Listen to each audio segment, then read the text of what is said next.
సింగరేణి బలోపేతానికి కేంద్రం సహకారం ఇస్తుందన్నారు కేంద్ర మంత్రి కిషన్ రెడ్డి. కొత్తగూడెంలో రెండో రోజు కిషన్ రెడ్డి పర్యటించారు. అండర్ గ్రౌండ్ మైన్ ని సందర్శించారు. అండర్ గ్రౌండ్ మైన్ లోపలికి వెళ్లి గనిలో పరిస్థితుల్ని కార్మికుల్ని అడిగి తెలుసుకున్నారు. సింగరేణి సంస్థ బలోపేతానికి కేంద్రం తీసుకుంటున్న చర్యల్ని కార్మికులు వివరించారు కిషన్ రెడ్డి. అతిపెద్ద ప్రభుత్వ రంగ సంస్థ సింగరేణిని కాపాడుకోవాలని అన్నారు. అండర్ గ్రౌండ్ గనులతో పాటు ఓపెన్ కాస్ట్లలో కార్మికుల భద్రతకు అత్యధిక ప్రాధాన్యత కల్పించాలని ఆదేశించారు కిషన్ రెడ్డి.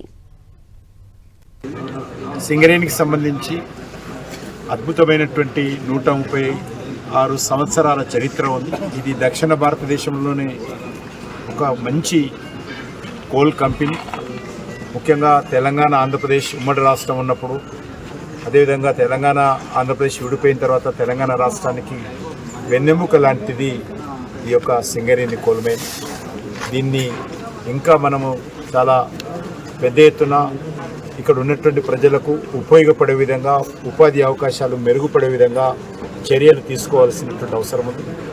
దీనిని పూర్తి స్థాయిలో మరి రానున్న రోజుల్లో మరింత మెరుగైనటువంటి పరిస్థితులు కల్పించాలి.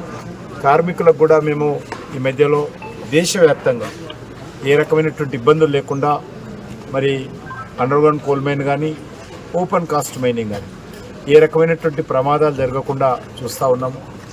సాధ్యమైనంత వరకు నూతన టెక్నాలజీ అత్యంత ప్రాధాన్యత ఇచ్చి ఎక్విప్మెంట్స్ కానీ, టెక్నాలజీ కానీ ఉపయోగించాలనేటువంటి విషయం అన్ని కంపెనీలకు కేంద్ర కోల్ మినిస్ట్రీ చెప్పడం జరిగింది.